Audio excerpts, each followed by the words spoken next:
We have got a lot to cover today, fellas and lady. We've put off a very important thing that needs to happen in the bear grease world that hadn't happened in a long time. We're not doing it today, but I want to talk about it today. Once again, it's so important that we have to plan this, and I want. Well, there's a couple of reasons why we haven't done it yet, but it's going to be spurred on by this picture. This is a picture of Granny Henderson. Mm-hmm. These are the photos that were in National Geographic in 1977. I looked those up after you mentioned them. Yeah. And so I had these framed to put here in the office. But in the next month, we are going to do a bear grease induction into the Hall of Fame. There's not been I'm not saying she's going to be on it. She should be. It's just. I smell a nomination. Yeah. There's might be a little foreshadowing there, but think about the last time we did an induction was at least a year and a half ago. Brent, because when you have a Hall of Fame, you can't just let every little ticky-tack Joe Schmo you talk about be in the Hall of Fame. Yeah, like somebody passes away or if you retire from baseball, it's like 5 years before you can vote on them going in. Right. So it's not emotional. Mm-hmm. You got to look at the merit. Right. So it's been a long time, and we're building a plaque that's going to have brass plates on it. It's going to say Bear Grease Hall of Fame. Like this one that says my name. Yeah, and it's going to have all the inductees. You have to be dead for 5 years, though, before you end up on it. It's going to have inductees, and under the inductees' name, I would like to put the years they were alive. And if they're still alive today, which we have multiple Bear Grease Hall of Famers that are still alive today, we'll leave that open. We won't. James Lawrence. Roy Clark. Warner Glenn. Who's like 89, I think now. Yeah. We'll probably outlive ranching, all of us. Still ranching down there. Yep. So, but I want you to be thinking about it. So, Brent, I want you to be thinking about, I'll tell you where we stopped. We stopped when we got to Davy Crockett. So the current members of the Bear Grease Hall of Fame, just so you kind of get the idea of who's in it, is Daniel Boone. James Lawrence was actually the first. I'm going to call James Lawrence the first. James is my friend in Arkansas, backwoodsman, still alive. Roy Clark, who is a plot breeder, bear hunter extraordinaire over in East Tennessee. Roy Clark, I don't even want to tell people how many bears he's been responsible for killing. Not because it's illegal. No. But just because, like, when you hear about, like guys killing, like 500 bears in their lifetime. Yeah. I can tell you that Roy Clark has killed a lot more than that. I was with them like 2 weeks ago, and I asked him and another guy that was with us, and they didn't even have a number. But it's not just ones that he pulled the trigger on, but participated in. Yeah, and his dogs treed. Yeah. So, okay, I'm sorry. Daniel Boone, Roy Clark, James Lawrence, Warner Glenn, Frederick Gerstacker, the Arkansas. Well, he was a German bear hunter, came to Arkansas. Friedrich. Gerstacker. Mm-hmm. Wow. And that's what it sounds like when it's filtered through that mustache. Yeah. Gerstacker was the first. Well, the third episode of Bear Grease was called "Death of a Bear Hunter." Yeah, great episode. People still talk about that. Yeah. That's the one Joe Rogan talked about. Yeah. And it was all about Frederick Gerstacker. Yeah. And so Gerstacker, one that you may have forgotten, but is very well deserved, is Ora Lee Province. Mm-hmm. Oh gosh, I did forget about that. He passed away a month after I interviewed him at the age of 92, and he killed the 2 bucks in 1966 that scored in the 180s in the Ozarks on public land, and he was just a hillbilly, but just like I just loved him, and he was just the epitome. Like, I'll never meet anybody in my lifetime that was more from another era. Wasn't he the one that pointed you toward Gerstacker's That's right. grave up there? He's the one who told me where he believed Erskine was buried. Erskine. And I want to I'm kind of weaving. You know, Donald Trump does the weave. They say like that's what he said when he I think talks. that's what they're talking about, his hair. Well, no, he talks. He weaves a tapestry of Yeah. There's a new thing that he conversation. so I'm kind of doing that. But Ori Lee Province, when me and Mo Shepherd basically communicated with him, he said, "I'll tell you where it is, but don't tell anybody else," because it was a place that Ori hunted. It was like a good hunting spot. Yeah. And so I said, "Great, I won't tell anybody where it's at." And we made that promise, and I've held that promise.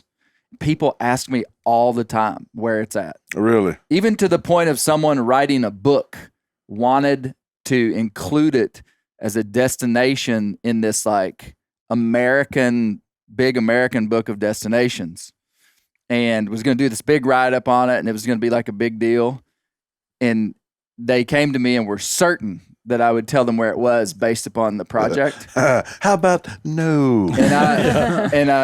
And I just said, Go to and take a left. well, I just said, I promised a dead man that I was not going to tell him. I mean, maybe if I could go back and negotiate with him, like I could. Right. But I said, You're bound to secrecy for the rest I of was your like, life. now. I will not tell where it's at. So that Ori Lee Province is in there. And he also, I think one of the most interesting things about Ori is he got drafted. His number came up in the draft and his brothers had already gone to war. But his preacher wrote a letter and asked if they could wait till Ori- after the tomato crop came in because his dad had died and Yeah. his brothers were all at the war and they needed someone to help his mom with the tomato crop. Yeah. So they gave him a deferral and the war ended in September and he Like, was just supposed to go weeks in before. October. Yeah. Pretty and crazy. he did. Yeah, I remember that now. Mhm. He was the youngest son, and his brothers were at war, and his father died. Yeah. And so it wasn't like he was trying to get out of going. No, Like he just wanted had to some go, tomatoes to harvest. but they needed a man there to help with the family, you know, and I grew harvest up on that a tomato farm. We raised tomatoes. Man, I really had to thought about that. Go to war, keep picking these tomatoes. He would. You think Ori was probably like, Yeah, he's let's like, go. okay, whatever. Dang, government keep me here. Incoming or tomatoes? A story that stands out in my mind that Ori told me was he said one day he and his brother were coon hunting out here in the Ozarks, and they had guns and were coon hunting, and he said they saw a lantern out in the woods, and they kind of start walking towards it, and there's this bright light shining, and they start hollering at the light like, "Hey, who are you? What's going on?" I mean, this is way out where nobody should be, and he said the person wouldn't answer. And he said his brother was like, "If you don't tell me who you are, I'm going to shoot your light." Like they were going to like shoot at the light, which is like Yeah. not a great idea. Right. It's a little risky. Right. And I believe that's a manslaughter I'd charge have at to- the very minimum. I'd have to go back and listen to see if he actually shot the light, but it ended up being the reflection of the moon in a small pool of water that they didn't know was there. And I remember him. I remember him saying that. The spooks are out. So okay, where are we at? We've been weaving. We've got James Lawrence, Roy Clark. That camera. No. We hadn't told all you're the talking people in about the Hall of Fame. beargrease Hall of Fame. You got a couple more that Warner that you're Glenn, missing. Yeah, he mentioned Holt, yeah. Holt Collier, Tecumseh, Yep. Tecumseh. Shawnee One Leader more. Tecumseh, Holt Collier, which was the Mississippi bear hunter, killed 3,000 bears, guided Teddy Roosevelt. People talk about that episode all the time. And then, one of my personal favorites, George McJunkin. and George McJunkin, who discovered Was the Folsom George site. the last one? Or Holt was the last one? I think Tecumseh was the last one. Tecumseh was the last one. Oh. So that was a year and a half ago. So I'm just going to throw out a few names of people that have been on. We've had a Davy Crockett episode since then. That was going to be my nomination. We've had a Granny Henderson. We've had a Barry Tarleton over in East Tennessee, the moonshining constable that had the big line of plots. So are you making nominations? Or are you? Well, once we get the regulars, we're going to get Dad back up here, Gary Newcomb, and we have all the regulars here. I'm going to put it on the table for nominations. But you're kind of hinting right now, hinting at who you want us to. Well, I nominate. don't know. No, Just I mean, but we considerations. really These are need to discuss considerations, it. not We need full to discuss it because we really need to discuss like what are the qualities of a Bear Grease Hall of Famer. Well, does it have to be someone that we've taught there's been an episode on? Oh yeah. Yeah. Okay. Yeah.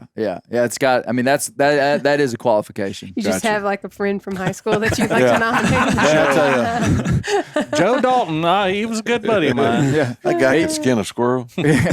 He sure liked the podcast. I think we should put him in the Hall of Fame. No, that's all big. of them. So Bear Okay. Grease Hall of Fame coming up.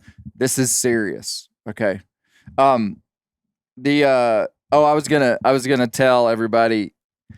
You remember Miles Malone from the Deer Stories episode? The branch full of acorns fell in front of his camera, Oh yeah. and he was checking his camera. Going out there to check Yeah. his camera. Moultrie sent him a camera and like a year's worth of a year worth of cellular plan. So he wouldn't have to go out there. So he would have known that buck was there before that. Yeah. Oh, that's so good. so Yeah. Moultrie listened to that and they were like, "This guy, We man, gotta help this we guy." gotta help this guy out." Oh, that's So good. they sent him a camera, which I thought was cool. I thought it was very cool. Man, we are gonna. Let me introduce our guest, Oh, Miss Newcomb. So great to have you. It's been a while since you've been here. Yeah, it Where have is. you been? She's been knitting this shawl. No, I just know y'all keep the AC on, so I had to bring my. Oh, we're trying to get it blankets out cool there. in here. Uh, It's good to see you. it's good to be here. I want to talk to you about the Japanese study that I mentioned earlier. Brent Reeves, always great to have you. Yeah, buddy. Me and Brent spent a week down in Venice, I Louisiana. know. I was a little jealous Fishing. about that one. You should have been there. Bro, it was good. That was Did you do any fly fishing or down there? no, not a lick. Redfish would be awesome. It That's ma- on my bucket Any list. way you want to catch those things, it's fun. Yeah. It was fun. Yeah, it was man. fun. It was fun. I did eat some of that fish. Hey, what I tell you Very what good I eating. I Got gave you some some. tuna. Mhm. I tell you That what I was learned amazing. down there, Brent. Tuna? Did you like the tuna? I thought the tuna was good. Yeah. I was wondering because I know Yeah. you're not a big You did. fish. I'm not a big fish eater. I ate it. Yeah. I ate it. I mean, Listen, that's this more than I was would do for after a most. week of being in Venice. I love it down there. It's like a gritty Florida. Like Venice, the gritty Florida. yeah, but one thing I did learn is that you feel like the culture in the South is really hospitable and very nice and like Are gentlemanly. you sure you want to alienate an entire state? Well, I'm not. These people are the nicest people you've ever met in your life. But to the ear of a lot of this country, they would be rude. I'm not alienating them. Again, Uh, I asked the question. Don't look at me, pal. I don't know who you are. no. Let me give you an example. We walked into a restaurant, and there's this lady there that we know, Oh, I know that lady is pumped that we're down there, and she's like our best friend. And we walk in the restaurant, and she immediately is like, "Now y'all aren't going to just sit anywhere you want. You are all going to have to sit together right here." but it wasn't rude. It was grandmotherly. Well, but My but I'm grandma just would have said saying- the same thing. Get your elbows off them table before I break your arm. right. You know that she loved you, but she probably would break your arm. I just felt like there was a trend. I think kinda Juju gritty. would not break Clay's arm. I don't think she'd threaten. Juju you should have know, done. but yeah, the world would I probably be a little think there bit was better. I if think she there's had. a I'm just- trend. This is actually a compliment to them. It's not a dig even remotely, but there's a trend of being like very direct and very antagonistic to people they like. It's I kinda get like that. I don't think I it's get that. antagonistic. It's Just Hey, giving you a hard time. this is the way it is. I get that. I work Y'all with sit Clay. right yonder. y'all ain't gonna sit everywhere. That's what sit I was down. gonna say. Kind of like someone we know. Well, no, I love it down there. I Oh, love it's those good. people. Venice Little- Marina, they should go. Cypress our Cove. our real guest of the day is Kyle, man. You are Good to be back. you're up in Northwest part Northwest of Missouri. Missouri. Yeah. you Oh yeah. Kyle Carroll. He's a painter Yeah. and a retired game Beautiful. warden. And he What is painted he this on? for me. Self-portrait. He painted Retired this for state me. trooper to me. too. Well, not retired, but former state trooper. Yeah, retired state trooper. I retired as a trooper. Was most of the time was a game warden most of that career. But yeah, it's both is true. So yeah, reforming. I'm reforming. From What are you painting these days, Kyle? actually the thing that's on the easel has been on there for a month because I've been doing other stuff. Is Bear sent me a little shot. Like remember last fall when you were in that big rock house? Oh yeah, with the the rock house? Yeah, and The I one was with the trying. fire under I it? was trying to put Yeah, a couple yeah, of yeah, long yeah. hunters in that little rock house. And Oh, There's cool. not much to work with, but that's what's Cool. That's what's on nice. there. So yeah, So it's a picture that Bear sent, or It was the background, yeah. the background. right. Yeah. Kyle Nice. also sent me a big buck. It was like a 11 point Oh, yeah, Mr. yeah, October. Yeah. But that was incredible. That was like a very realistic painting of a big buck. That was a You little could print. tell it was in October too, just by the Nice. way the landscape why- around it. That's the trade. Oh yeah, You got me this arrow that we've been trying to get together on for yeah. at the squirrel cook-off. He said, "It's in my truck." So I go a half mile back to his truck, and he's doing the clicker from there. It won't open. I'm like, "Forget it, I'm going on." So we finally got together on it. So Fair So trade. is that a flint knap? yeah, this is Bear this- made that Bear whole made arrow. this arrow. Okay. It was just one that didn't really fly good. Uh-huh. It looks good, but It's didn't for the fly studio. good. Yeah, Okay, it okay. looks legit. Yeah. Bear, you're working on that bow Very back nice. there. Yeah, I'm working on an elm bow. I showed this last time, but I've made a little bit of progress since. But I'm doing a rounded belly on this one, so it'll be a little different than most of the bows I make. But I still hate working with elm. The more I work with this one, the more I realize Osage is the best Osage wood. is king. Yep. Well, and of course we have Josh and Bear with us Thanks. here. Hey, Misty. Okay, so did you hear my description of did. the? Tell us about the first Osceola podcast was basically Osceola's childhood, Mhm. and I talked about identity being really a powerful time for lifelong identity. Between the ages of 9 and 13. Okay. Describe that study better than I did. Well, yeah. So that study, and there have been some studies that don't completely align with this, but that study shows that the Japanese government, Japan and California, there's a lot of people going back and forth, traveling back and forth between Japan and California, and probably other parts of the U.S. on the West Coast. And I think it was the Japanese government that basically sponsored a study or wanted to understand how people maintain their sense of Japanese identity, even if they travel, and whether or not they do. And that particular study that you quoted showed that the thing that determined whether they did wasn't anything that you did in childhood, but was the specific time period that they lived outside of Japan. So if they lived in Japan, between the ages of 0 and 9, but then moved to the U.S., and then even if they came back, like after the age of 14, if they lived in the U.S., generally during that period of 9 to 13, that time period was significant in determining whether or not they came back and said, "I'm an American," or And so "I'm a Japanese." if they were in America during that time period, they Yeah. thought they were If they were there considered before- themselves Americans. If they were there, if they were in the U.S. as little kids and then moved to Japan between the age of 19 to 13, they said, "I'm Japanese." If they lived in the I U.S. think I did a pretty good job of describing that. between 9 and 13. So okay, so here's the question: where were you, Kyle, when you were between the ages of 9 and 13? Running the hills of northwest Missouri. And then that produced kind of Exactly. a lifelong identity. And there's Yeah. studies that show, and I think this is kind of interesting in Yeah. thinking about like someone running around in the hills of Northwest Missouri. The study of that Japanese study, there's actually studies that show, well, that's not exactly the case. But what's going on between the ages of 9 and 13 is pretty important because that is like a very well documented. What do you mean? What's going on? What's going on in the brain? There's a very well documented process that For happens. Josh, it was the fourth grade. They 9 call- and 13. They call it the brain. all four All years. 4. Yeah. All 4 years. The fourth grade A, fourth grade B, fourth grade C, fourth grade D. But you got it. I'm so sorry. I mean, I have something very intelligent to share here. And we're Sorry. talking about Josh's repetition of the 4th grade, his fictitious, I mean, it didn't even happen, but they call it the Great Brain Remodel. Like that's what or maybe they don't call it the Great Brain Remodel. I call That's it the what Great. we're calling it. They do call it brain remodeling. And it's basically, when you're a little kid, you just absorb everything. Like you see little kids can just pick up languages when they go to other places way easier than their parents can. And that's because your brain is just absorbing everything. Well, there's too much. Like the brain can't handle for its whole entire life absorbing everything. And so around that time period, at the start of puberty or right before, kids start to basically this show has kids listening to it. Let's try not to use like yeah, I heard some of the words like you puberty. used. So they start to prune out some of those the brain starts to prune, and basically what it uses, it really strengthens. So it's like kind of the use it or lose it time period.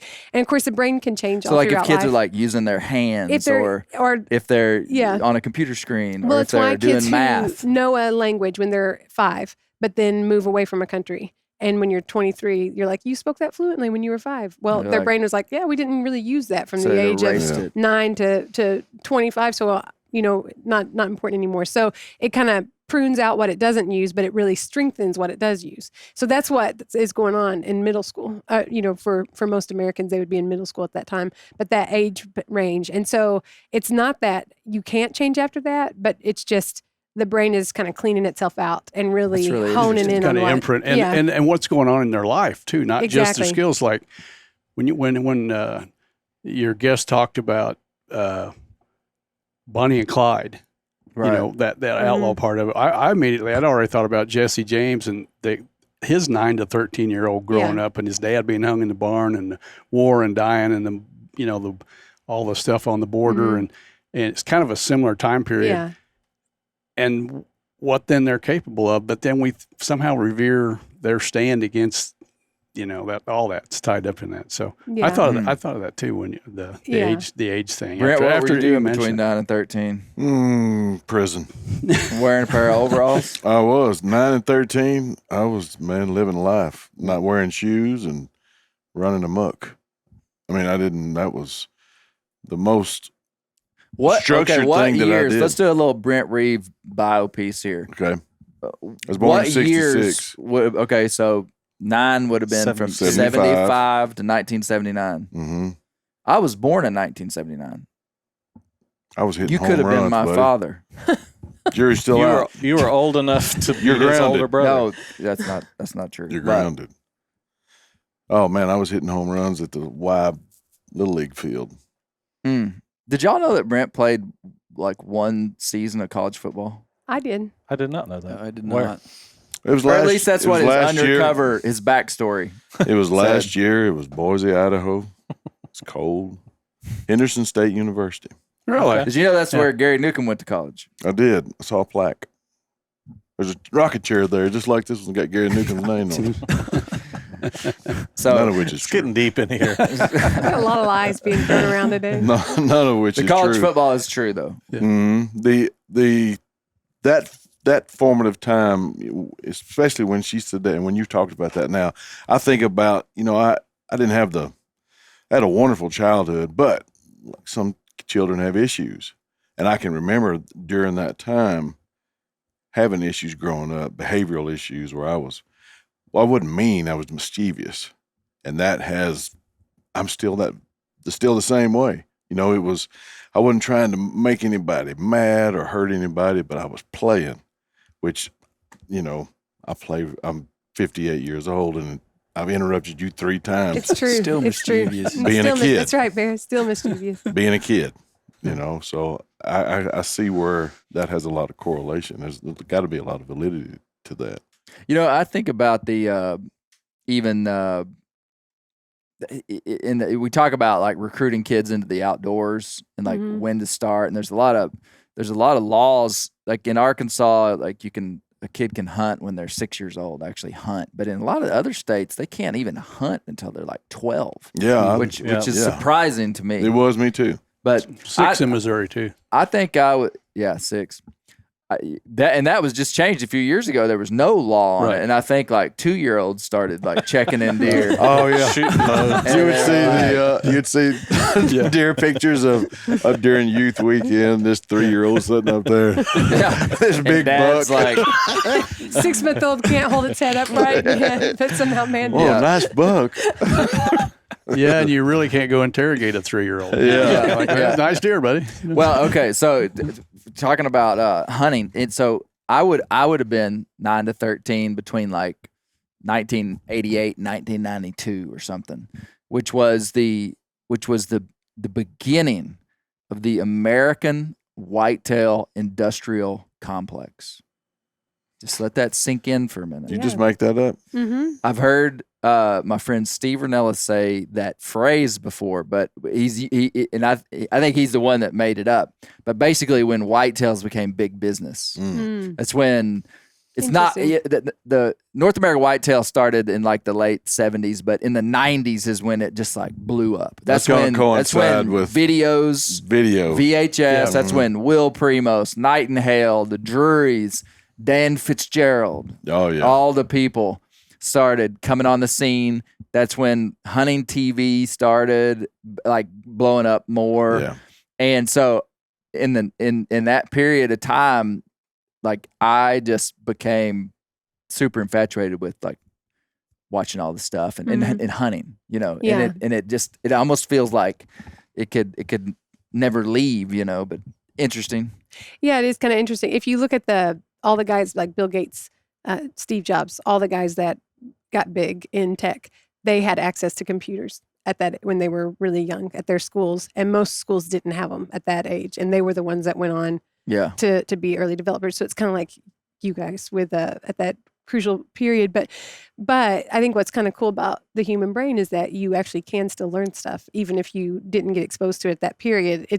And thinking about Osceola, you know, he was really exposed to these stories when he was younger than that time period. But it's not like everything when you're younger goes away. It's just the things that are not reinforced during that age period do. And so it's clear that he was a big key figure in his life, even still through that time that kind of allowed him to. Josh, let's do the trivia. Let's just jump right into trivia. Okay. So I'm not going to do well. I'm not great at trivia. I have a few questions. Josh has a few questions, but I'm not going to participate. But no, I want you to participate. Okay, you want me to participate? Yeah. Okay, well here's how it's going to work. Is that even fair? It's kind of like having I don't think it's fair. At least you participate. You should answer last. We're going to get some boards so we can write answers down, because I don't like this. Everybody just blurting things out. We need where everybody can write something down. So next. So what are the rules then? Let's very quickly. We don't need to belabor it. Okay. What I want for everybody to answer and be honest. Don't just say it because don't change your answer. Don't change your answer as if you wrote it down, and we'll just keep track of who gets how many right. Okay, I'm asking for Brent mostly, but what if we don't have an answer? Then just don't. I'm just saying. I'm not saying that. I always pick C. Yeah. Okay. I might be blank on one. Josh, let's just move through them pretty quick. Let's not take a lot of time. But okay, number 1. When did the Seminole Wars start and end? Bear. Ended in 1763. Oh gosh. That was the French and Indian War. I can't remember when it started. 1880. Okay. Oh no. Well, you didn't answer the whole question. When they start and end. I think we got to raise our hand if we know the answer. Okay, I think that'd be better. People who don't raise know. your hand. Raise your hand if you know numbers. the answer. Yeah. Okay, Brent, what is it? 1817 and 1818. Well, I mean, that's when it started. No, that's when it started. When did it end? Oh, 1823. Nope. No, I just kidding. It started there were a couple, basically between 1817 and 1819 it started, but it ended in 1858. How can it start in 1817, 1817? Well, like there's like when it started is actually, you hear people say. According to the podcast, it started in 1817 and ended in 1858. Yeah. These are all derived from the podcast, so we're going on what was said there. Oh, so not necessarily Question number accuracy. 2, raise your hand if you know the answer. Hold on. Let's let's go through this pretty quick. It was already raised. No. 41 year war. 41 years. I mean, how long was the U.S. in Afghanistan? How long have I been alive? 20. Yep. I mean, World War I was 4 years. World War II was 6. Vietnam was 12 or 10. Who knows? Depending on when you. It ended in 72, and it's kind of conjecture on when it really started. See, that's just like the start. Yeah. But 41 years of war. That's crazy. That's like massive. Okay. All right. Good job, Question guys. number 2. Raise your hand if you know the answer. How much were the Seminole people paid for the 28 million acres annexed by the U.S.? Ooh. Per acre? Nope, not per acre. That's all I got. That's what I got. And that answer was less than, Yeah. not a full. Yeah. So be honest with your. Okay. I'm gonna go 221,000. I'm a less than if you want to accept the less than a cent an acre. Yeah. I think it was 21,000 is what I'm thinking in my head. I was thinking 218,000.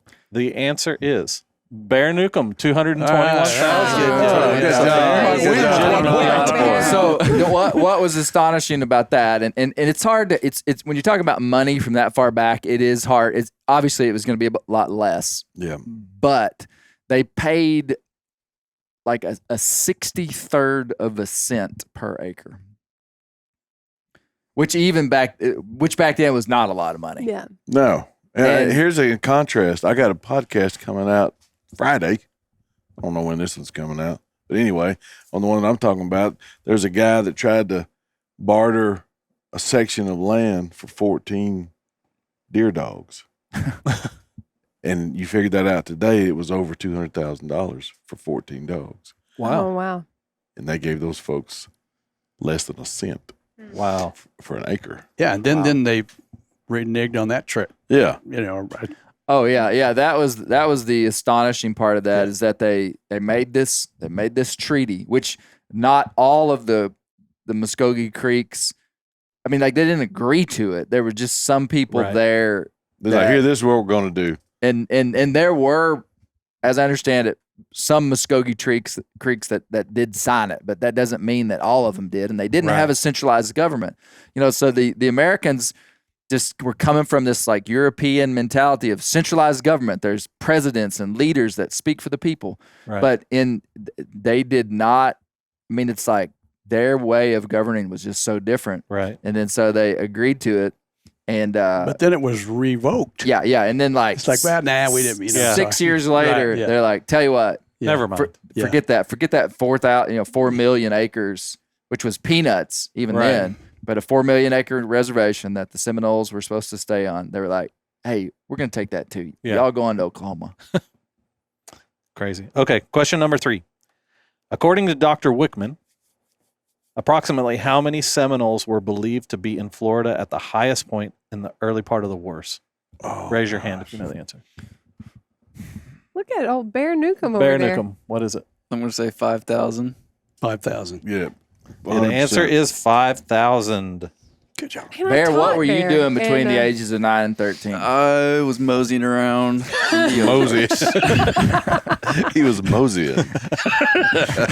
Okay, question number 4. Who described Osceola as 5'8" high with a manly, frank, and open countenance? Oh, the guy's name? The other guy's name. Oh, man. I may know his first name, but I don't remember his full name. Okay, John Sprague. Okay. Oh, never mind. This is really impressive, Bear, I'm gonna. that No, you're I bringing didn't know all that. the- No, you didn't even give us a can't. chance. You didn't even give him a chance. Nobody had it. So Well, see now, I'm gonna critique you like Ranella does on his show, like Ranella does on his program that he's in charge of. That he's in charge of the ratings for it, and in I'll charge of Spencer whether Newhart it's to you. successful or fails. He gets to talk about it. See that question was such a tertiary question. Like nobody cares what that guy's name was. that's okay. It's trivia. Is a His test mama of does. knowledge. It's trivia. But trivia's got to have some That's right. tinge of like Yeah. fun to it. Okay. That was not fun. What was the name of the Indian agent that Osceola assassinated? Raise your hand if you know. You should know that one. What? Oh, come on, guys. Wait, His name was maybe this is mentioned the at guy. least 6 times. Yeah, and was I his just listened first to it. name Thomas? Yeah, was it that guy? You're in the family of names. Tom Woolley? Tom Dooley. Okay, Tom. Okay, you're Yeah, you have you're- a couple of vowels, right? Yeah, you got it backwards. Okay, nobody has an answer. His name Louis? was Wiley Thompson. Not Tom Willie. Woolley. Okay, let's talk about. It's okay if we talk about. That was an interesting story. Here's the other. This is the little inside bear grease thing. Part of the quiz too is that it gives us it gives us entry points Talking to points. talk about Right. what was going on. So it's okay if we're like having like meaningful conversation about the podcast. I thought that part was really interesting in the podcast. because the fact that Wiley Thompson put Osceola in irons, like he just unilaterally made a decision with no authority behind it to lock this guy up. I mean, I think Wiley Thompson would have had to have known enough about Osceola to know that this is a bad idea. Like, this is not going to turn out well for me. Maybe it was just a plum arrogance, or I think ultimately led to his demise. I think Osceola was. I mean, you saw it documented several times in there that he would lie to an Indian agent, right? I mean, which I'm not really faulting him for, because I mean, these people were like trying to kill them and steal their land. So, but he would say, I mean, he was kind of a trick. He was cunning. If you remember in the description, they one of the guys said that Osceola was. When he talked about his mind, said his mind was active, not sharp. Not strong. Not strong. Active, not strong. And I think, like, if you would have described, I'm just reading in, like, big time reading in, but the impression that I get, like, the research I've done on Osceola, is that, I mean, he was like a wily guy, like a tricky guy. Like, he'd look at you and say, hey, this is what we're going to do. And then he'd slip around and do something completely different. Now, like a lot of the and that's not I'm not saying that's a fault. He was doing what he had to do to build this resistance. It's just what it took. But anyway, so I think maybe Wiley Thompson did not know who he was dealing with. Like he felt like he was dealing with just like, it could be that this guy was, like Brent said, just. You are going to kind of be the law west of the Pecos. You know, you're going to have to be in charge, but he might have been one of those overbearing type. I'm in charge. I'll do whatever I want. And that's the wrong guy. That's the wrong kind of personality. Well, he was used to dealing with folks that recognized his authority. Yeah. And those folks there were like, true. Exactly. Who is this dude? What's his name? We can't even get his name right. No, Tom Woolley? Yeah. Yeah, treat people like you want to be treated, because it might come back and bite you. Yeah, I've known. I don't know you well enough to miss you if you died, fella. Exactly. Now you're going to tell me that I got to get in the calaboose? Yeah, I got something for you. Can you imagine being a U.S. Indian agent? No. So their job was to befriend, just deal with, communicate with, live with to some degree, lie to. Yeah, just And so, boy, that would have been an interesting job, to be a U.S. Indian agent. A lot of those guys got killed, too. A lot of them got killed. It'd be interesting to know how many of them, the percentage of them that actually looked out, the situation being as it was, not that they manufactured, but how many of them actually worked in the best interest of the natives. I bet the percentage is low. Yeah. Well, and I think it would be hard to quantify that too, because, I mean, it's like different scenarios might be. It would be very hard to quantify. Yeah, I know. It'd be very hard to quantify. Yeah. All right, Josh. Okay, this is good. Question You're number doing good, 6. Josh. What was the name of the U.S. general who captured Osceola under a flag of truce? Schwarzkopf. Oh, I forgot to raise my hand. Missy, you remember? No. Oh, Darcy, man. can you pull it? Remember? Now this is okay. I'm a little disappointed, guys. Okay. The answer is General Jessup. Oh, that goes. right. Sure. Now, okay, what was not in the podcast was that Jessup was one of the longest serving U.S. military generals of all time. He was in the U.S. military for 52 years as a general. Wow. That's a long He started time. in like 19 or 18, early in the Seminole Wars, and like went like to the Civil War. Wow. Oh, dadgum. So it's He the also same didn't- Jessup. Same- Okay. Yeah. Yeah. He did not win I any know. friends for that either. Well, So you heard Whitman. how they were like Yeah. they were ridiculing him. 50 years later. Yeah, because of the deception, the Yeah. flag of truce and all that. But, I thought of listening to that on the way down. Remember when Boone goes out at Boonesboro and they're going to have the talk with the Indians, and the Indians are like, okay, on 3, go. And they try to grab him. Yeah. So it's the same thing the other way, but we would look down on that as deception. They looked down on, and it was dirty pool, but that's, yeah. War is war, man. Yeah. That's what I thought too, kind of. War is war. If they'd had a chance to get Jessup, if he's dumb enough to walk into it, yeah. well, But see, should've and thought that's about where you get these little like micro windows into that world that I think paint the picture of what it was like. The thing about it was that made it so tricky is that he had met with U.S. military generals like bunches of times before. But that had to go into the planning. I think we can get him here. If we just get him here, we'll get him caught, and we'll go on. I'm not agreeing with it. I'm not saying, but I understand. It's just that's war. And that's where. Go ahead. Well, isn't a flag of truce though different? I mean, like that's a big deal in war. It wouldn't have been had I been in Tora Bora and Osama bin Laden walked out of a cave waving a white flag. That'd have just been a place where we're going to orient our fire. It's just sometimes it's just what it is. They talked about the honor of war about that time, and they told a story about Lafayette's dogs. Yeah. And if you remember the Patriot in the movie The Patriot, they used that story with those dogs and kind of the back and forth between. Oh, is that that's right? where that comes from? No, were you in that? He was in the movie, wasn't I he? wasn't within the dog scene, but yeah, that's where that comes from. Tell us that story of you being in the movie. Oh well, that was 25 years ago. I know it was because what movie? The Patriot. The Patriot. With Mel Gibson. Yes. Yeah. Mm-hmm. Yeah. It wasn't like right with Mel I was Gibson. about to say, are you Mel Gibson?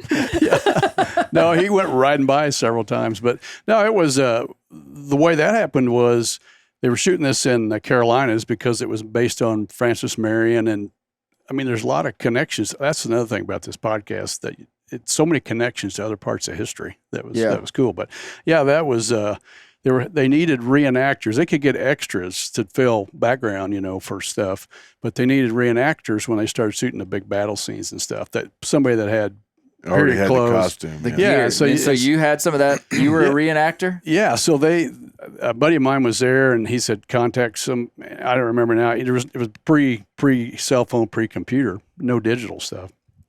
But I sent them some stuff, and they said, "Yeah, come on out." So you had to go through a process, and then they had to outfit you in wardrobe. And so I wanted a ponytail, and a queue, and they said, "We got a lot of those guys." So I get a Dutch boy.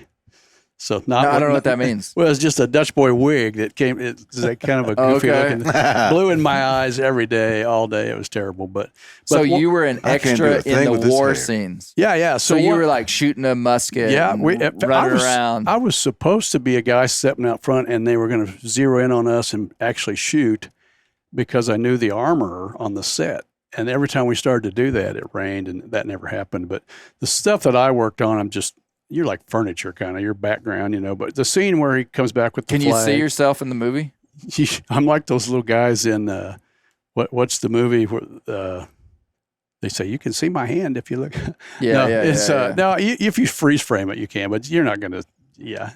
I can show you some. You were there though. Oh yeah. Okay. It was, what's cool is you get a little bit of sense, certain times, a little magic when a certain kind of time of day and all that stuff is there that you're not visualizing it. It's right there, Misty, you have to go. So it's kind of cool. Miss Newcomb has to go. Thank you. Thank you for coming. Working lady. Thank you for supporting all of us while we sit out here and talk. Misty actually has a real job. She can't just sit around and podcast for a living. Is being a podcaster even a real job? No, it's not.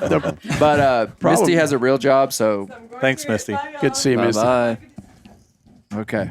Anyway, that's how that happened. It was fun. All right, let's bring in our next guest. Man, go get Tim. And sit right there. You think you could get Tim to sit right there? Yeah.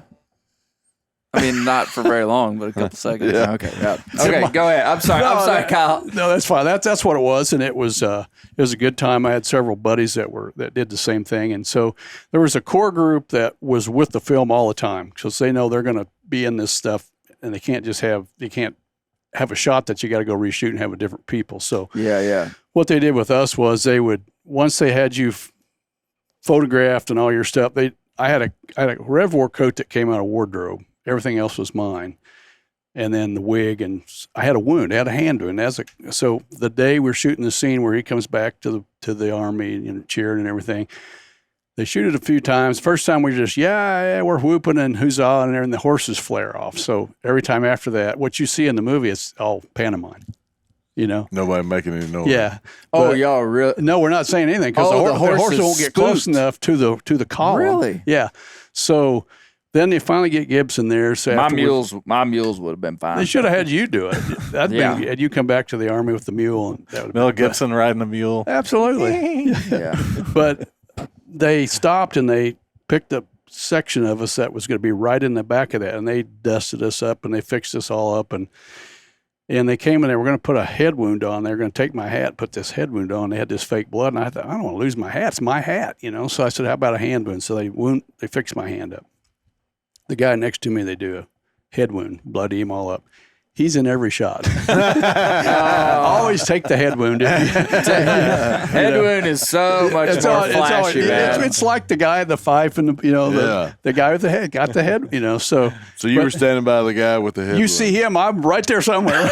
You won't see me. Your acting career would have been so much different if you'd have just taken the head wound. Just take the head wound. That would have been. But Oh, that's pretty cool, It's fun. man. That's pretty cool. Yeah.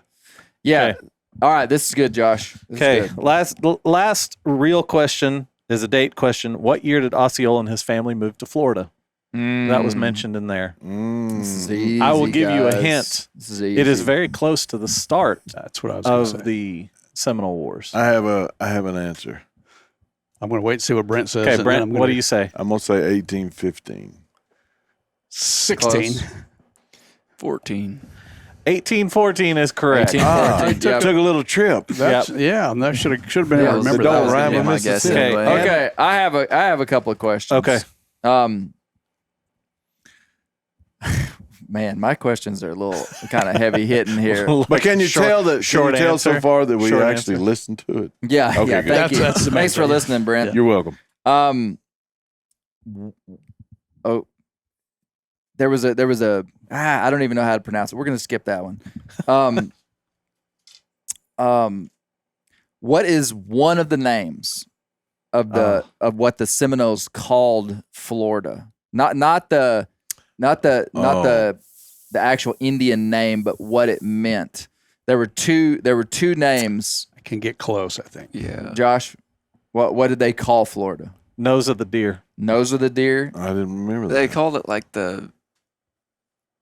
I can't remember. It was like the Kyle. Is Point it or sharp something. nose something? A nose of the deer. It's I close. remember. It's Sharp, close. yeah. Brent, do you remember? It's something about water. The pointed land. They Yeah. called it the Yeah, sharpened yeah. The pointed sharpened, land or yeah. the nose of the deer. Yeah. Okay, I didn't catch I- They knew the noted- shape. That's what it got me. yeah, that's well, pretty amazing. it's when I said that to Dr. Wickman, I was like, wow, they knew the shape of Florida.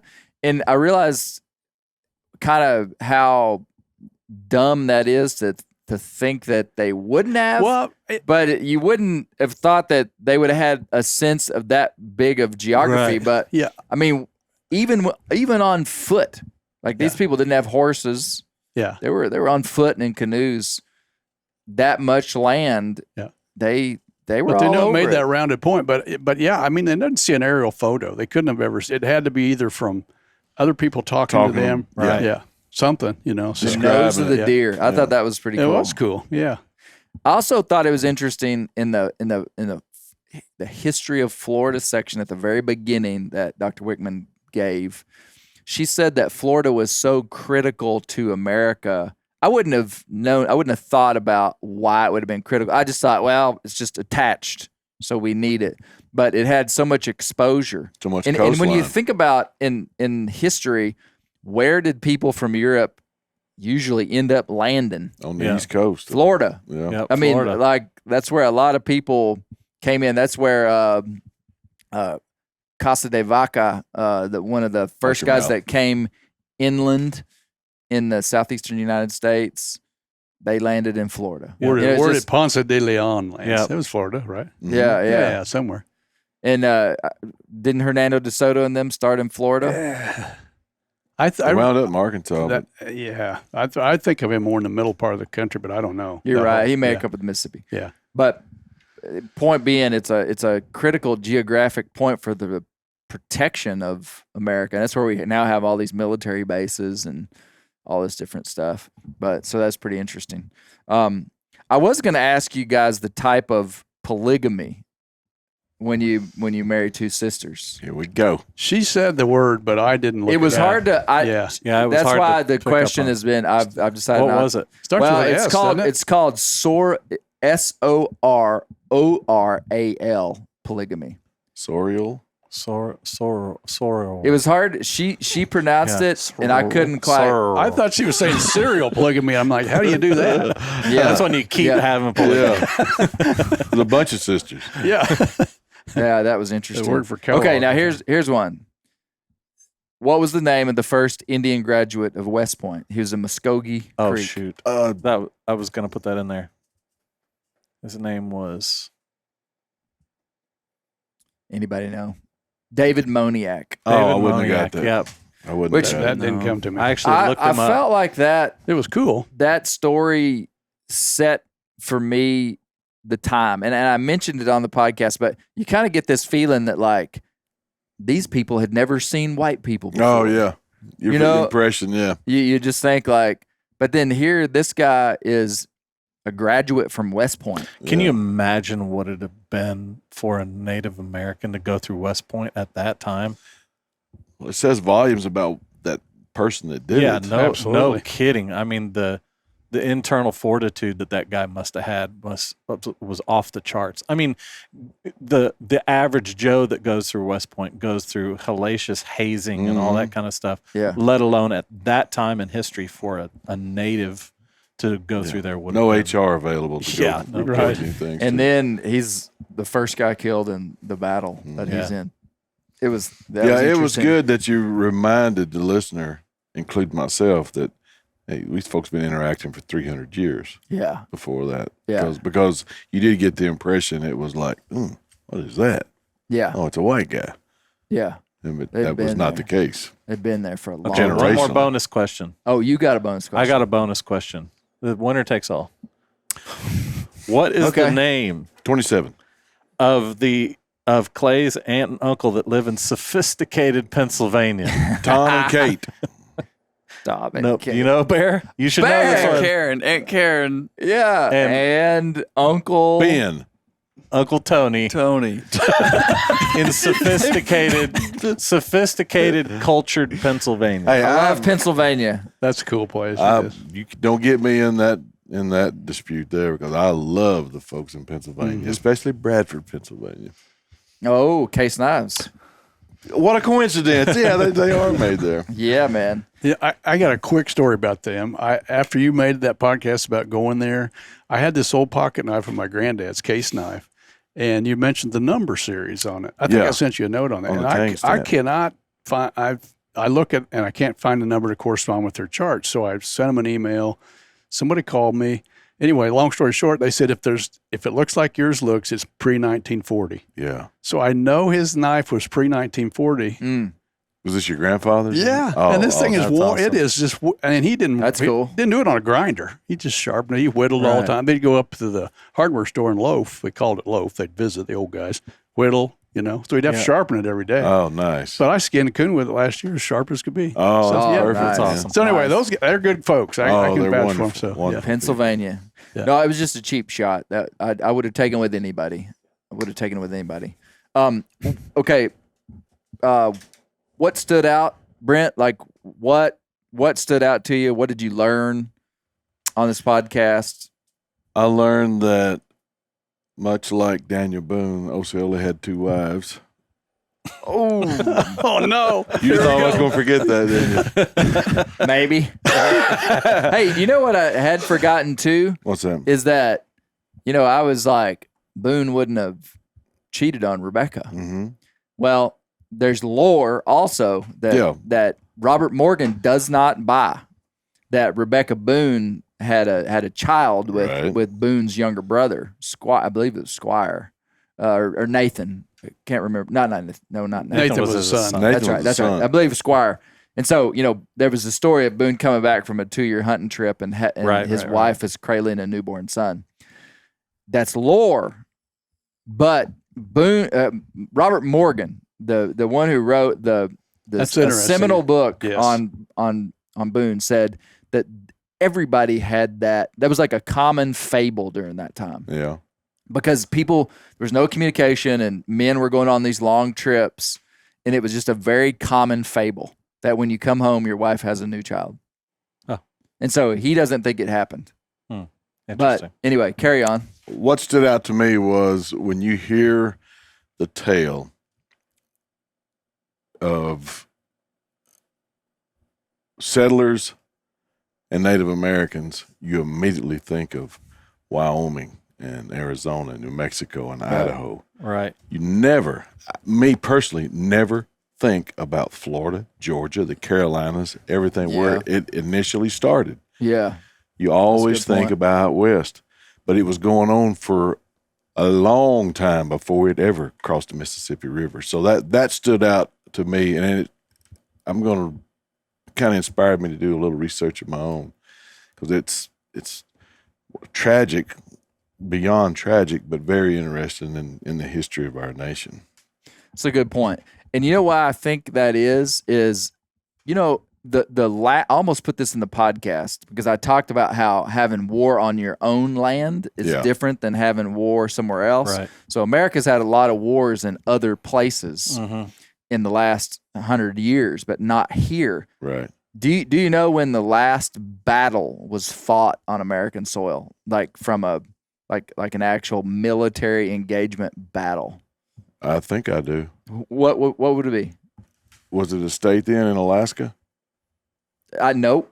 I don't think so. That's the one I was thinking of. Yeah, there was an engagement in Alaska. Aleutian Islands. With Russia or something? Japanese troops. Really? Okay. Well, there's probably some caveats. Yeah. What I learned was the Battle of Wounded Knee in 1890. Oh, is with that the right? Sioux Indians. Yeah, I've been there. American government versus the Sioux in 1890. I mean, like that really wasn't that long ago. But okay, think about, Osceola, spoiler alert, he's going to die in 1838 and on the next episode. And he's dead. 60 years later, 60 years later, they're still fighting Native Americans trying to drive them out. Yeah. So point being, the reason I think we remember the Indian Wars of the West is because they were later when there was photography. Yeah. And there was just much more documentation. Check this out. You said that was in 1890? Yeah. I was born 70 years later. Really? Yeah. My granddad was born 8 years after that. So you were, a 70-year-old man or an 80-year-old man when you were born would have been like, oh, yeah, I remember the Battle of Wounded Knee. For real. Could have talked to him. Yeah. Man, when you start thinking about history like that, you realize how short life is. That's right. Or how short history is. Mm-hmm. Yeah. I mean, we think like the 1800s is so long ago, man. It was like yesterday. The last Civil War widow just died recently. Yeah. Oh, that's right. She was real young when she was married. Yeah, but I mean, she was still receiving a pension. Yeah. That's incredible. Yeah. Yeah. No, but that's a good point. There was a lot of fighting going on over here. Yeah, it was duking it out everywhere. Yeah. Kyle, what stood out to you? Well, the idea of the podcast, or your question you asked a couple of times, is why did they revere Osceola at the time? Why did we still talk about him? And I think that for me, what comes through there's a couple of things, and the deal about the treaty, whether he stabbed it or whether he waved his knife or whatever, he said to the last drop of blood, this is it right here. Yep. Well, when you're that kind of a leader and you have the appearance that he had, and they put that kind of effort into their appearance, and Indians did that. I mean, especially leader Indians, I mean, they wanted to look like a strutting turkey or whatever in the sun. They wanted that red, Well, that to me is why I think one of the things that he was revered at the time. You always revere that kind of leader. And I thought, to make it full circle, my wife is from Osceola County, Iowa. Is that right? Her dad fought in World War II. His unit, their crest, regimental crest, was to the last man. Mm. And there it is. The warrior hero. Yeah, the warrior hero. It's not, doesn't mean everything about the person was perfect or whatever. But when you have that kind of charisma and leadership and the ability to lead men or to take on all odds. It's always inspiring to the people, you know. So that's what is it for me. Yeah. So. What do you guys think about all this stuff? Obviously, I find it interesting, the lore versus what people actually think happened. Like, so You got in trouble. well, with the slavery thing. Yeah. I want to talk about that. I think she was too hard on you, but go ahead. Well, I want to talk about that for sure. But like, you know, like talking about like, did he stab the treaty or not? Yeah. Right. I mean, I think there's probably a pretty good chance he did, but there's, How much poetic license, you know? I mean, he was there. Like, we know that. He had a knife. They said, the guy said he did have a knife that he waved around. I mean, And come third on. thing, There's a hole. there's a hole in the paper. What If was you had the a magic reasoning for the hole? 8-ball, it would say points. Like, did it Science have point a to real yes. justification So for I why went there on, was a hole? actually went online and looked at the treaty. You can just type it in. Was it Payne's treaty? Yeah. You can type it in and see this handwritten treaty. It's like 9 pages long that some dude just wrote out, just put the date on. I mean, you know what? I hadn't looked at it yet. I guess they're not going to print. They're not going to be like print the treaty. Yeah. I mean, so it had to have been handwritten, obviously, but You said the dude's penmanship was pretty I tough. mean, it just like you couldn't hardly even read it, you know. And it's like seeding, you know, all these millions of acres. I didn't see a hole in it. I thought I might see like a hole. Yeah, in it says it. I can't read this. It doesn't matter. It's all right. You know. Just sign. Yeah. Right. No, but it's consequential because as somebody who's interested in history, if you read this book right here, which is a good book written by Tom Hatch, this is my first book I read, you would 100% just think that it was just verified that he stabbed the treaty. Right. You would also think that it was 100% black and white. Osceola was anti-slavery and was making political gestures about slavery to America with his actions. Right. If you read this book. When you read Dr. Wickman's Osceola's Legacy, revised edition, that thing is like a hunk of white oak. I mean, this is like dense, Tough deep. plotting. You know, she kind of parses through all that stuff and is like, and basically her point about stabbing the treaty is that the guy that the first time anybody ever wrote about stabbing the treaty was 14 years after the treaty was signed. Mm. Nobody came out of the meeting and was Right. like, he stabbed Did you guys it. see Can you believe that? that? Was awesome. 14 years later when they're analyzing it, and you know how they did, those writers back in those days, this was the primary way to communicate with the world. There was no television and internet, and these guys took a lot of, they were very poetic, very good writers, Yeah. and Right. took some liberty with stuff. So that's clue number one, is that 14 years later is the first time that it arises. But then what Dr. Wickman says is that the one eyewitness account of someone that was there, that it was documented, made no mention of a treaty stab.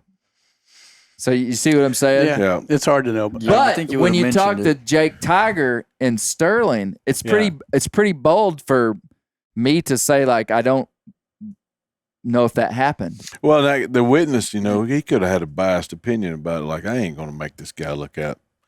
Osceola, forget that guy. I ain't going to give him any kind of props or anything. He may have just admitted it. I'm going to need you to take your knife out of the treaty. Yeah. Yeah. You got to read that part. Well, Before but I you draw see, a picture of this, I need you to remove the knife. but my point is that the cultural significance to them is so real. Sure. Like, I actually wonder if Jake and Sterling are upset with me for like bringing it to attention that maybe it didn't happen. Well, which is the very same reason why the eyewitness white, or was he a Native American? I'm sure it was a white guy. So I mean that it would be important for him to be looking on the better side of that. Right. Yeah, if Brent and I went and interviewed witnesses and had 7 statements, we might have one that said, "Oh, yeah, the knife was sticking in it. I didn't see him do it, but you know, it's just Right. going to be hard to really pin down." My friend Brent Reeves says the best way to get conflicting stories is to get 2 eyewitnesses to That's the same right. event. It's all the event. same thing. Yeah. Yeah, Yeah. one guy would be saying, "Well, it was Tuesday." I'm like, "Are you kidding? It was 13 minutes ago." Yeah. Yeah. Yeah. It's all different. Well, I hope it also came through that regardless of whether it happened or it didn't matter. No. Right. Like it Yes. branded the Seminoles with a kind of this identity that they already had. Like Right. it fit the narrative that was true. Which may have been that writer's license to make the statement if it wasn't true. Right. And I mean, and whether he did it or not, it's not like, well, Osceola was a coward because he didn't stab it. Like, No. you see what I'm saying? Right. Like, Yeah, it's, that's it's like, it We all know he was brandishing a knife. yeah. And nobody said put that up. yeah. Clap that guy in irons. Yeah. Okay. So, yeah. Now, this is where I've yet to determine if I'm kind of like in trouble or not. Because, man, talking about this stuff is not, there's risk, cultural risk Yeah. in today's world about talking about race and different things like this. And Facts are facts. well, but that's just the thing. Dr. Wickman was adamant of what she told me, and I didn't play the whole. Even being fair to Dr. Wickman too, we talked about that for probably 30 minutes. You guys probably heard 6 minutes. That's what I thought. I thought she's a little hard on you. She scolded you a little bit, told Yes. you no. Yeah. And then proceeded to tell you how they were acculturated. Okay, I see what you're saying. I mean, but I think she wanted to make sure the whole story was there, not just some, real. so you're soundbite. saying I was kind of on your side. with that. they were Eventually, assimilated. I mean, they said, when the blacks came in, they didn't just readily accept them, but they knew they could produce food, and so they had a deal. And some of them they talk about, some of them would fight with them. Well, that's acculturating, right? I see. Isn't that them? 100%. Yeah. So I think you were right. It's just that she maybe didn't want you to go by it too fast. What she was trying to stamp out, which she did a good job of, which, I mean, according to her, and I trust what she says, was that it wasn't like a political statement about Right. slavery. Right. Because you go to the Yes. Wikipedia page today Yeah, for yeah. Osceola, Yeah. and it says Osceola was anti-slavery, and that's why people liked him, essentially. And she was like, no. Yeah. Like you know he- that you can put something on Wikipedia, right? Right. Yeah, that doesn't mean much. Yeah. Exactly. I'm going to put a Clay Newcomb edit in there. No. He was also left-handed.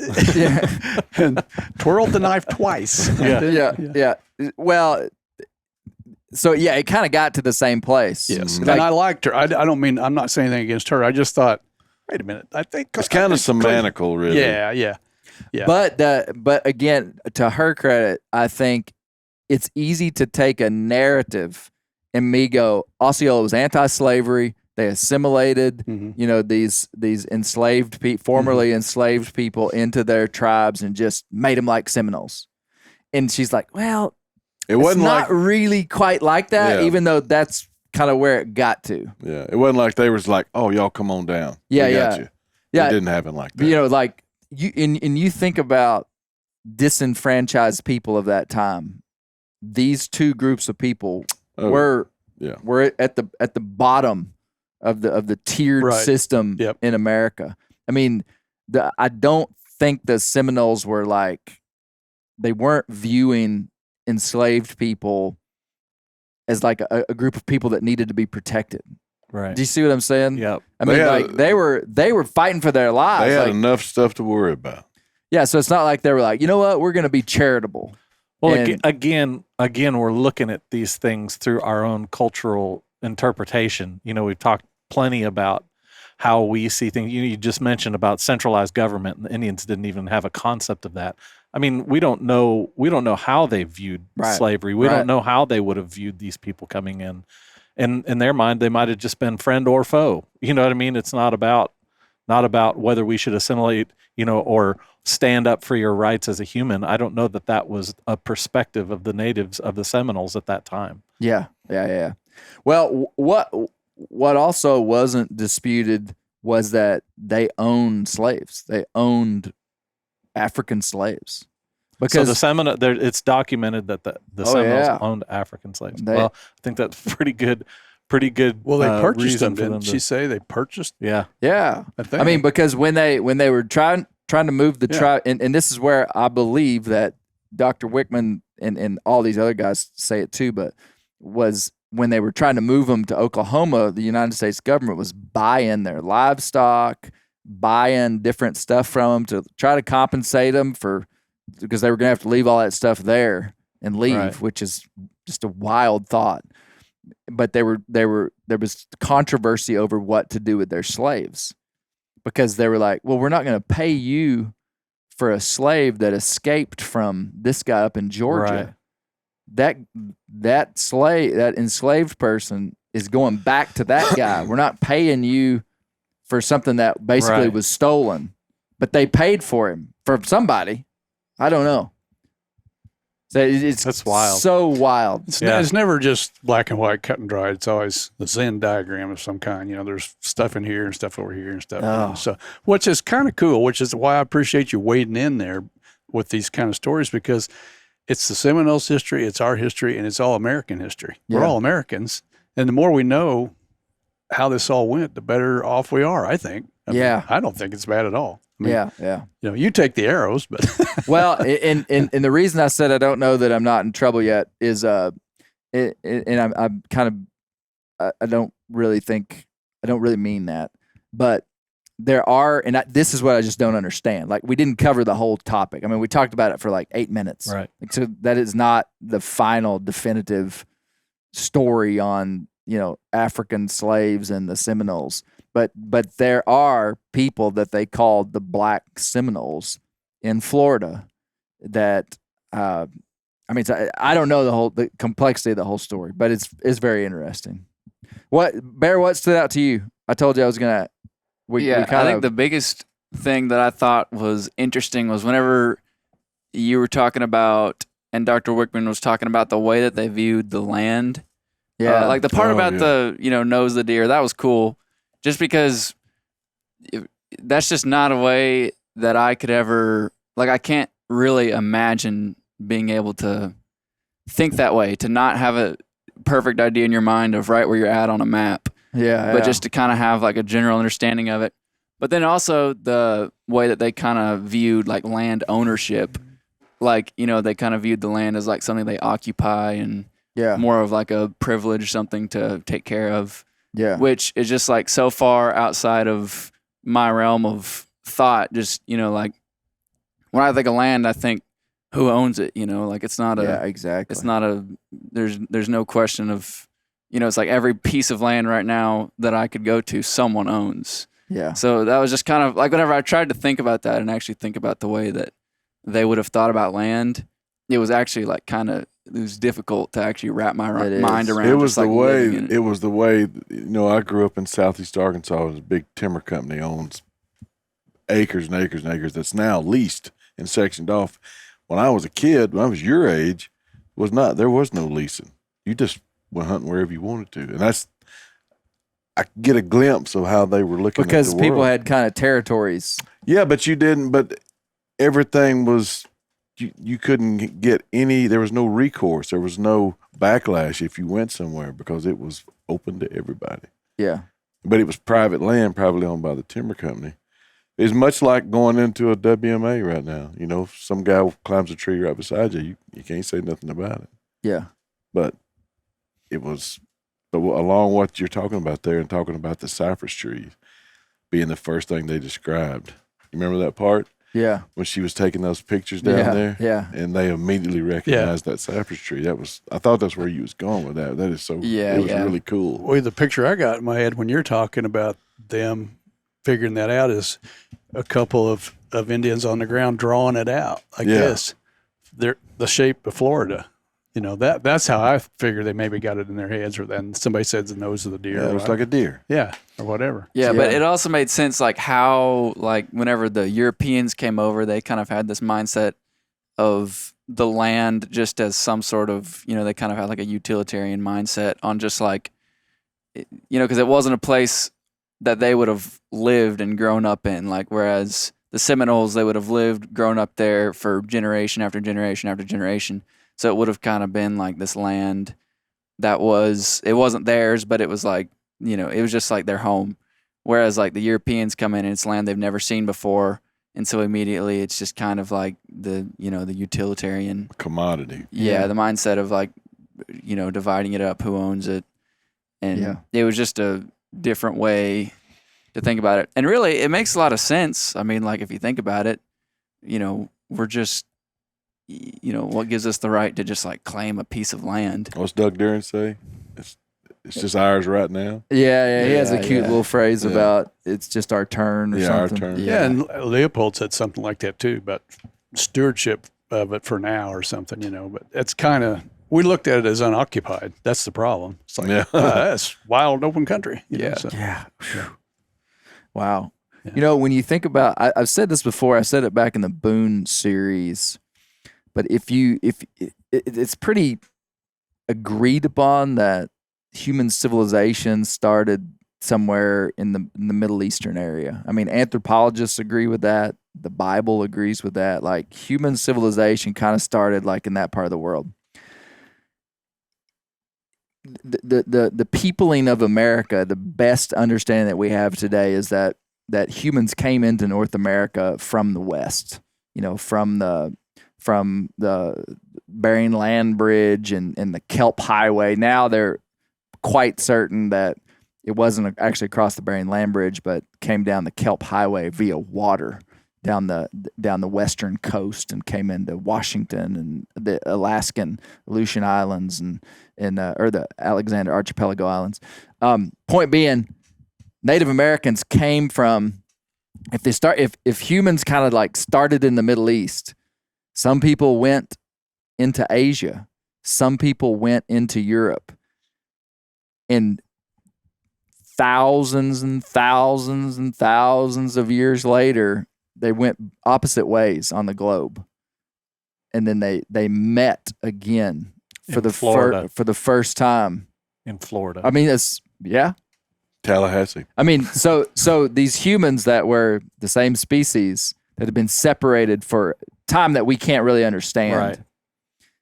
But they were both humans, and they had these different ideas of what it meant to be human, and that would be a great example. Land, like somehow the Europeans, probably because of civilization or because of just technology, and there was more agriculture. They were building cities. You think maybe like higher population densities? Yeah, for sure. Higher population densities, probably. And so they were like, hey, we got to figure out who owns this land. We're going to draw lines on a map. We're going to make a map. We're going to have lines, and people are going to be able to buy. They formulated this complex system of land ownership and this ideology about land and how humans interacted with it. And then, these people that were here in North America, especially early on, it would have been this vast, unpeopled continent. And they developed doctrines and ways they thought about it anyway. And then all of a sudden they collided, It's interesting. That's very simplified, but it's interesting to get think out of my about. yard. Like, that ain't your yard. Yeah. That's our yard. Yeah. It's nobody's yard. Josh, we'll end with... I thought that was really interesting, but one of the things that I always appreciate is getting to hear straight from Seminoles. You know what I mean? When we have a topic to speak to someone who's indigenous and I appreciated what Jake Tiger had to share about Osceola not being a chief. I think that's a common thing that we think about, that if they're a leader, they're What'd a chief. you think about my Joe Rogan analogy? I thought it was effective. I thought Okay. it was a good analogy. But just thinking about who Osceola was, to be able to draw in and to fill people with vision of what they're going to do. That's what made him a leader, not because he had a title or a birthright, but really because of who he was and his ability to fight and his ability to draw people in. I thought that was really interesting what Jake Tiger had to share about that. Yeah. So we're trying to get Sterling Harjo to come on the next render. Oh, cool. That we do. So Sterling, he's a busy guy and he's got a lot going on in his life, but he's probably going to be here with us, which would be really cool. That'd be fun. I would have had all those guys on every render if they could have come. Oh yeah. It's just hard to get people here.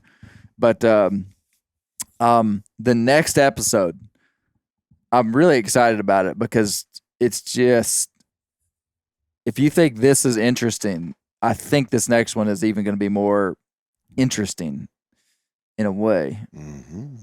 Osceola is going to die. Oh, And he really he dies in an American prison in South Carolina. And the whole podcast is about his death and about Dr. Patricia Wickman, who spent a good portion of her career searching for Osceola's head. Bum, bum, bum. I mean, like, it's pretty fascinating. Pretty fascinating. Fired up. I'm listening. Just can't wait. absolutely. It's going to be a good one. Yeah. Yeah. Been good so far. Well, thanks, guys. Anything else, Josh, that we're supposed to talk about? I don't think so. Just be on the lookout for that Bear Grease Hall of Fame. Bear Grease Hall of Fame. It's It's gonna going be a to good be one. so good. Yep. I'm going to Kansas like right now. Two. Like when y'all, I mean, I probably won't even say bye to y'all. You gonna climb out the window? Yeah, I'm probably going to climb out the window. No, so we're recording this on October 30th. Tomorrow is Halloween, and there's a big front coming tonight. And I'm going to Kansas bow hunting. I got a Kansas. Boy, that reminds me, I better bring my dadgum Kansas tag. I was Be a good idea. I was gonna run off and leave that. Daniel Boone Got it. had 2 wives.